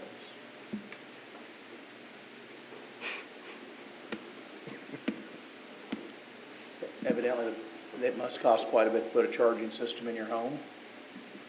Well, I mean, essentially what he was doing was plugging into a 240 outlet, and that is not expensive to put in your own home. I don't know, that's why I'm Yeah. asking. I mean, the car charger is, the car charger alone costs 10 times the amount it does to wire it in, but to essentially put in what he was using, just a 240 outlet with his adapter, Yeah. next to nothing. I just, like I said, No, yeah, I'm just I'm curious. yeah, just letting you know. I don't know much about them. Just know they take electricity to charge. Yeah. If you buy an electric car, you should know that you're gonna have to charge it, in my opinion. I mean, I personally feel like we just leave it alone. And if the car's parked down there and a camper runs out of a spot and calls City Hall and said, where can I put my camper? Then we send somebody down to politely ask the car to move so the camper can pull in. I mean, I feel like I don't know. Yeah. Governing more than we need to govern. Yes. I agree. That's getting in the weeds there. I don't know. You look like that, so. Yeah, Yeah, I'm so- trying to decide, I'm not, now that I hear that what he was plugging into, or she, doesn't cost that much to put in your own home. But I would say on electricity may that be point, very Lori, expensive. that same vehicle was asked not to do that, or politely, and continued to do it. So if the camper goes by, is he gonna leave if we ask him nicely to do it without a rule or an ordinance or a law governing him to? So we don't have anything on our books anywhere that says those spots down there are for campers? Zero. Nothing anywhere? I'm not Just a sign that was up that said limited to 5 days of camping. I would like in to City see Park. some more research on this. Okay. You know what I mean? Like, I would just like to What know. exactly do we have on the Yeah, books? like, if there's not, I mean, like, there might be something on the books from 30 years ago that nobody knows I about. could park that my says it's camper there allowed and for campers. pull it around the block and come back and technically 5 days start again. Yeah. 5 days, it's kinda like they're. It's 5 of 30, it's 5 Oh, of 5 30. days every 30 days. Okay. So you'd have to come back in 25 days. I would like to see some more research It's a on lot this of trips before I around the make block. any rash It's decisions. probably gonna cost less for that person every 30 days to be parked there. There's plenty of people who go to Blue Rapids or go to Vermillion, and Right. they move around. hop, yeah. Which is completely fine, if they're spending money there, then Yeah. great, that's the point. So the 60 days that, the campers parked there is probably gonna cost more money than the car charging. Oh, yeah. Yes. Oh, yeah. Yeah. Yeah, but it is. that's the Yeah. purpose. But I don't think that's the point. argument. Yeah. Yeah, that's, I would, Okay, yeah. so- I want some more research on Over-governing. this. So basically, let's find out what all the rules we have in place are, and Currently. then discuss those. Yes. See if other towns or communities have the same issues. Put it on the listserv and see if this is a common refrain. I don't know, I don't think a lot of places have free. I mean, we're a little unique in that. I know a lot of other cities, there is some set amount where we don't have any set amount. So yeah, let's do some more research and Yeah. revisit this. Sounds good. All right, moving on to the last business and discussion item, the Nope, we res- have 2 more, don't we? Oh, no, that was No, 11. no. I'm behind the No, ball. we're not adding Behind number the 13. curve. Resolution 2026-01. This is the support for the development along the 7th Street corridor. I believe this was kind of brought to us by Mr. Miller to discuss and hopefully approve. I don't know, I know you can take a minute and read it if you want. I know you didn't have it before you got here tonight. Does he wanna speak at all? Or did you have any comments you would like to give us on it, Mike? I think we discussed this when he was here last time. This is the what we discussed. Yeah. It's just, we didn't have it in hand yet. I'll move to approve Second. resolution number 2026-01. Second. Okay, it's been moved and seconded. Any further discussion? All those in favor say aye. Aye. Opposed? You do. Thank you. All right, next we have the consent agenda. Move to approve consent agenda. Second. Okay, it's moved and seconded. Any further discussion? All those in favor say aye. Aye. Opposed? You do. Thank you. Next we have appropriations ordinance 3867. Move to approve appropriation ordinance 3867, the amount of $956,455.70 something. 2. Second. Two. Can't get my computer over far enough. Second. I second. It's been moved and seconded. Any further discussion? Roll call? Yes. Oh, wait. Keating. Keating, yes. Snellings. Yes. Reinhardt. Yes. Schrader. Yes. Thrum. Yes. Gracky. Yes. Bikeman. Yes. Ferris. Yes. Ado. All right, thank you. Next up, we have the city administrator report. Josh? Yeah, so, like Lieutenant Lee said earlier, Officer Debrina Johnson completed her FTO, I believe it was 2 weeks ago now, or close to 2 weeks ago. So she is now a full-time officer with the city, no longer in training. She's able to go out on her own. And like Councilman Schrader had said, she's been doing an excellent job lately, whether that was at training or in her current role. The discussion of the animal shelter had come up earlier tonight, and we have continued to look into different plans for it to try to really compromise what we're looking at, whether that's, a smaller shelter that's going to serve us for now, or, looking at a larger one that we might expect to have to use in the future. So we're trying to find that happy compromise in some of the locations that we currently own. And so with that in mind, we have purchased some kennels, or we're planning on purchasing some kennels as soon as we get transportation figured out for those kennels, since they are up in North Platte, so quite a bit away. These kennels are, I believe there's 14 kennels. One of those is a double kennel, so it should be able to serve us better than what we currently have. I believe currently we have 4 temporary kennels. However, with the 14, we hope to be able to take in more animals and be able to serve them for a longer period of time with the upcoming transition. Our supervisor for the water department has been working on a lot of the sinkholes that have been popping up, and with the stormwater fund, that was one thing that we were hoping to address as much as we could this year within means. And so we are filling in, or we are patching the lines and then filling those in as much as we can where we have found them. As we get reports of new ones, we will continually try to work on them. Come spring after the rains, we'll be seeing if there are continuing to be sinkholes in the same areas we have patched. That'll tell us just how much work we have to do in those areas. But ultimately, if in the areas that we've patched and where we don't see sinkholes in that same area, we might be looking at candidates for CIPP for the stormwater lines. So that way we're really fixing up those cracks. And then our police chief, Tony Escalante, should be graduating in March, I believe on the 16th. He has kindly sent each of you some challenge coins. They mark the specific session that he was in, session 297. I'm sure when he comes back, he'll tell you all about the session, but then also remind you exactly the purpose of challenge coins.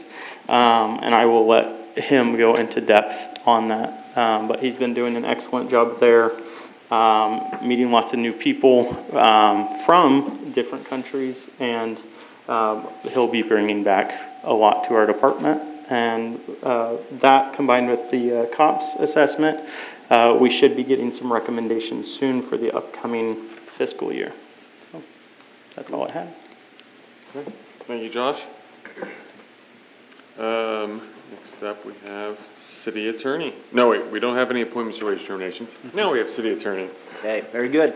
Working on a fair amount of things. Of course, the contract that you saw and voted on this evening also has been in discussions with Josh for preparing the necessary documents for a scholarship that had been discussed at the previous meeting.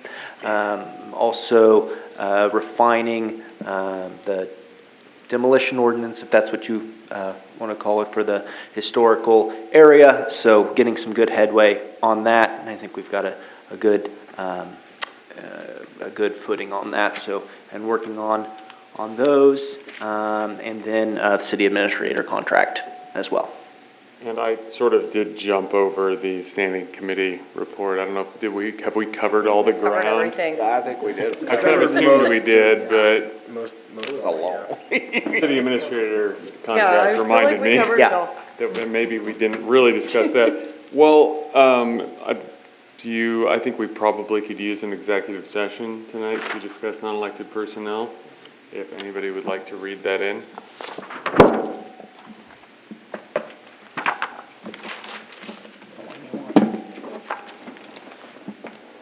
Let's do 15 to start. 15. I'm optimistic. Can we have a 2-minute break prior? Just go ahead and do 9. I move the city council recess an executive session, discuss personal matters and non-elected personnel. Discussion on specific personnel matters, not general personal policies, exception KSA 754319B1. This session will include the mayor, city council members, city attorney, and city administrator. The open meeting will resume back in the council chambers at 9 o'clock. Second. Okay, it's moved and second. Any further discussion? Those in favor say aye. Aye. Opposed?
made. Does anybody have a need for a further executive session? Seeing none, we will move into council comments. Keating. And I gave Josh a little heads up. I think Friday at 2 o'clock, we're going to meet with Hall Brothers. Probably here at City Hall, more of an informal meeting. I know Kevin's available and Michelle said she's available, so. This Friday? Yep, this Friday at 2 o'clock. If I can, I'll be here. What's the meeting about? Educational session on asphalt. Just on asphalt. I was just Can thinking, anybody come? I will be at a KNET board meeting that day in Wichita. It should As get long as over. Gary's there. Yeah, I was gonna say, it should get over around 11:30, so I would probably be late to that, but I could still make it back. Anybody come to? Don't care. Yeah. It's more just an educational session. We'll have to call More the a merrier. street Yeah, committee. we probably better put it, Yep. let's err on the side of caution. Yep. All right, anything else, Jeff? Nope. Lori? I have a question on our signage, or, I don't even know, I'd have to go back and find it. Where they have to pay, like a signage fee to put up a sign, is that correct? Sign permit, yeah. And, yeah, so, this business owner's question was the reasoning behind this. Like, what is the reasoning behind charging a local business that wants to better their business by charging them to put up a new sign? How much is it, do we know? I don't know. I don't think. I I don't remember what the minimum is. Yeah, I I just thought you believe had to get it's a permission. minimum of $25 and then it goes up based on square footage. Yeah. Right. I mean, for the most part, it's to cover, our, time that's spent on The review and. reviewing measuring it, going to the site, that type of steps to stuff. code. I don't remember how much it goes up per square foot.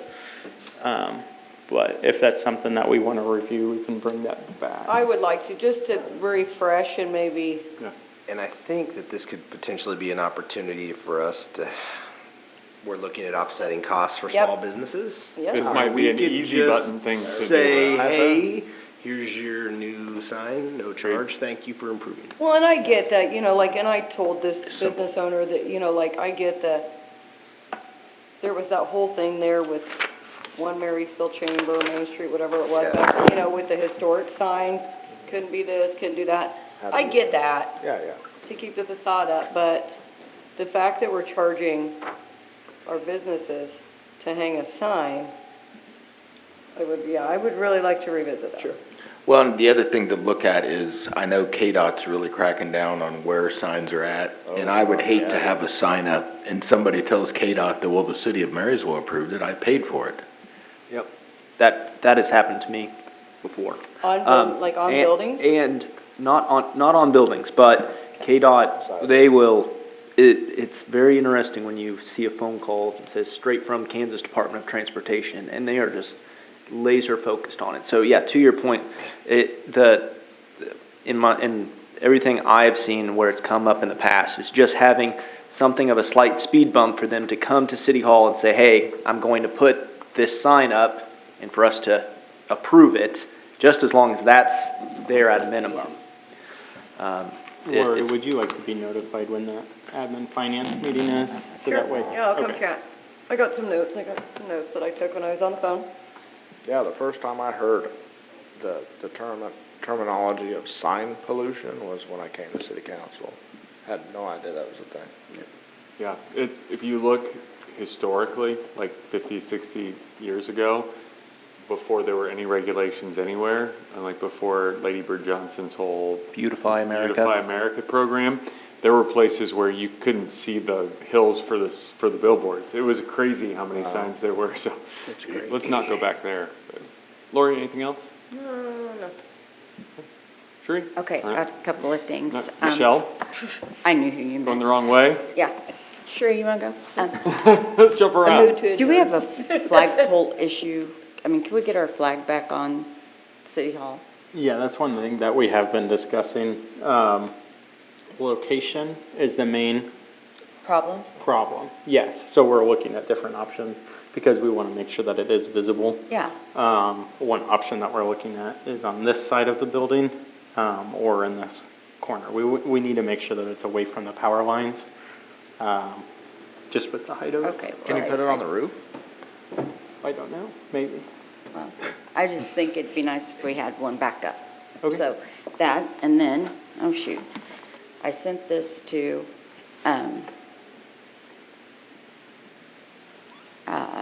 Todd, I think. There's in the Kansas municipality email we all got, there was a Kansas seventh grader participate in local leaders of tomorrow essay contest. Yes. And so I thought it'd be kind of cool if we could get our seventh graders, which maybe would get them interested in the youth council once they became a freshman. And then the only other thing that I have just been pondering is, I wasn't on here when this water issue was all talked about. Gracious Lori brought me some really boring reading, but I did read it. And I don't know if it would help if we would offer I don't know if we do one of the community after hours and discuss, explain what the water bill consists of. If they don't show, we have given them an opportunity to come and learn and be educated. And if they don't take that opportunity, then I guess to me it's on them. But in this way, it'd be some communication between the council and the city and our constituents. Just a thought to ponder. I think that's a good idea. I think, it doesn't even have to necessarily be city officials presenting anything, but also Right. involving a group that has started recently, who many of the members are involved with the Episcopalian Church, but they're doing fundraising within their group. I can't remember. It's like Living Water, I think is their group name. Oh, okay. And they will be on the community match day, so pony up.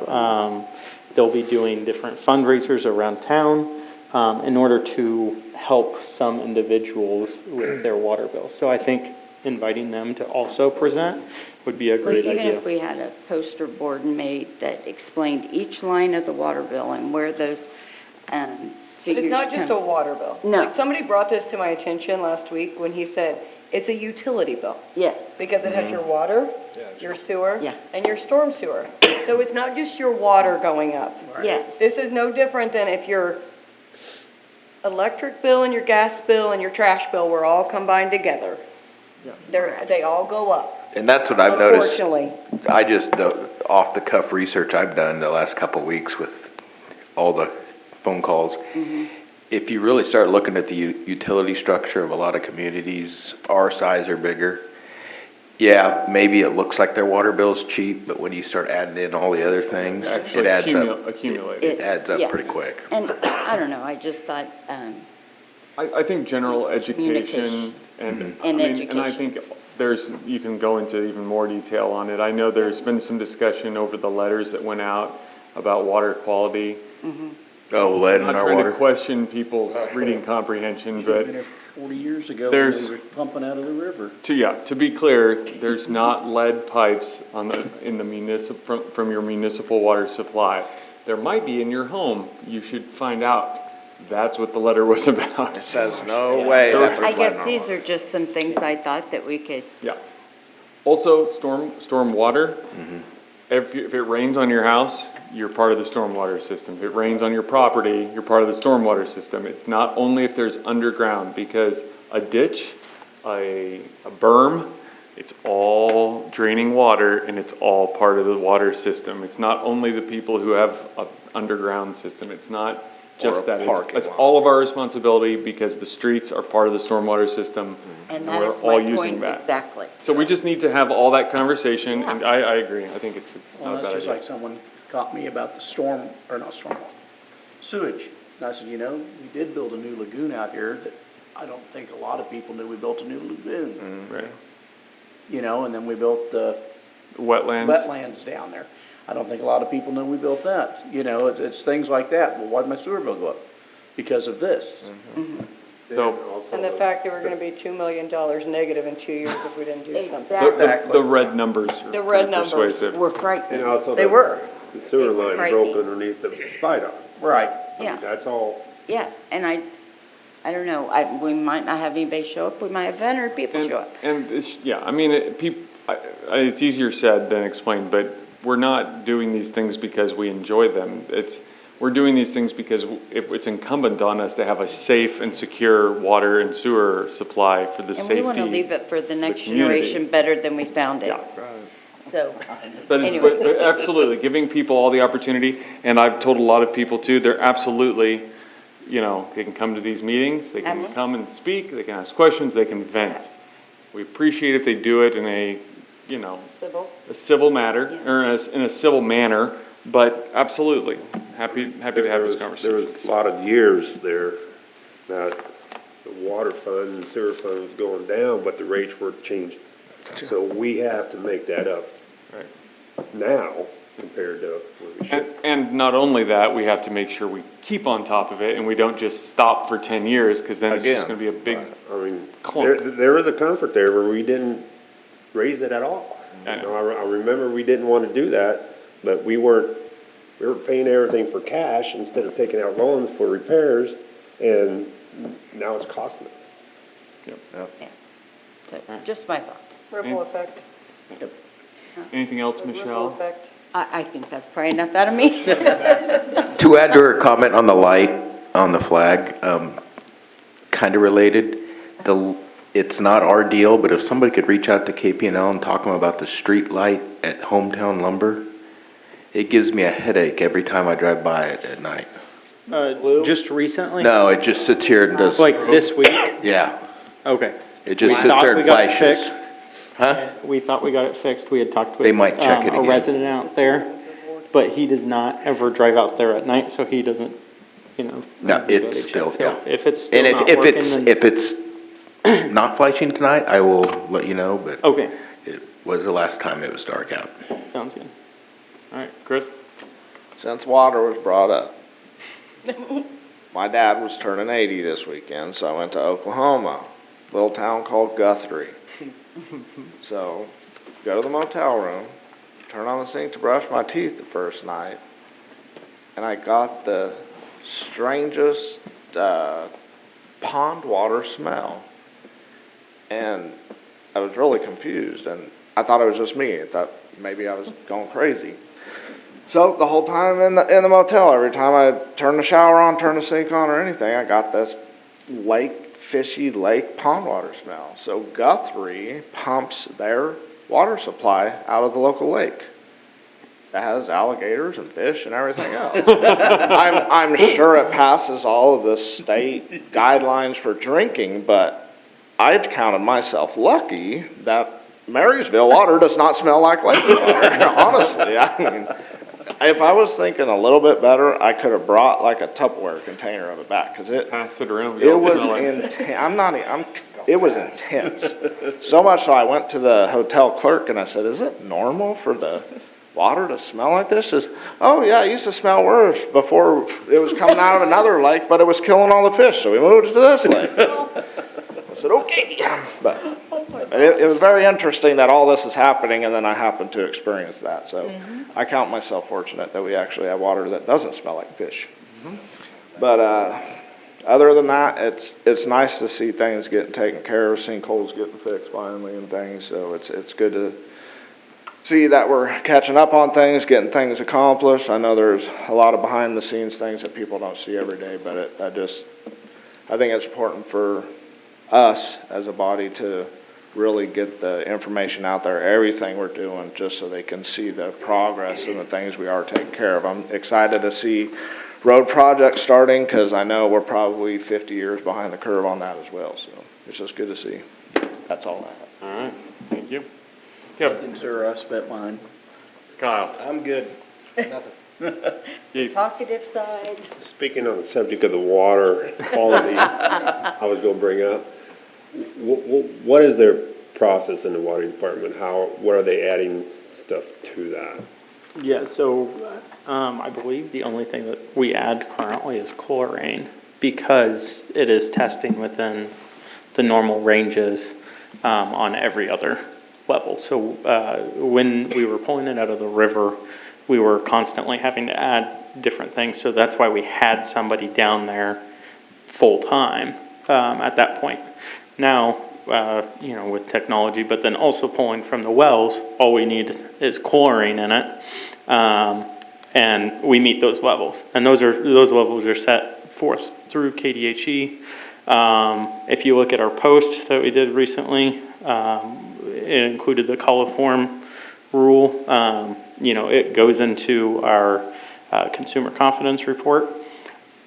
If you read that, which it is a difficult to read document because it's it talks about parts by million, parts by billion. If you get through that, you should be able to see what our test is, what the standard is. As long as we're below what the standard is, we're testing good. Yeah. Well, I heard from someone that I don't know what the city of Emporia is doing, but they've gotten several awards for the quality of their water. So I don't know what they're doing to add to it or take care of it. I would say, Filtration system, I would guess. not to put a different town on blast, but Manhattan has very similar water to us, with it being in the Flint Hills. They've also won awards for their water, but if you talk to anybody that goes to college there, they almost always filter their water in something. I would say that awards don't always mean No, but everything as far as the taste of the water. The word gets out. Yes. That their water quality is good if you're receiving something. Yep, and I can look into those contests to see if we're wanting to set off a sample to get into those contests to potentially try to win an award or something. Yeah, because like you said, the PR from that's really good, and maybe that'll change the way that you have some people talking about the taste of the water. Well, and then I had somebody reach out to me to go to a town in Kansas. They're like, go to this webpage. This is where this person lives. So you go to their city webpage, big red box, alert, drinking water warning. Like they can't even drink their water. Well, yeah, I don't think we've had a boil warning in a while. You know what I mean? So it could be so much worse. That's what I remember. Yeah. Close by would have been Oketo. Okay, my second question is the country club in a residential zone, or is it in business or industrial? I would have to look that up, but I believe it might be an industrial or commercial. I would have to look at the zoning It would map. be commercial, but I don't know that to be true. It seems like that would be, but why do you ask? Just asking.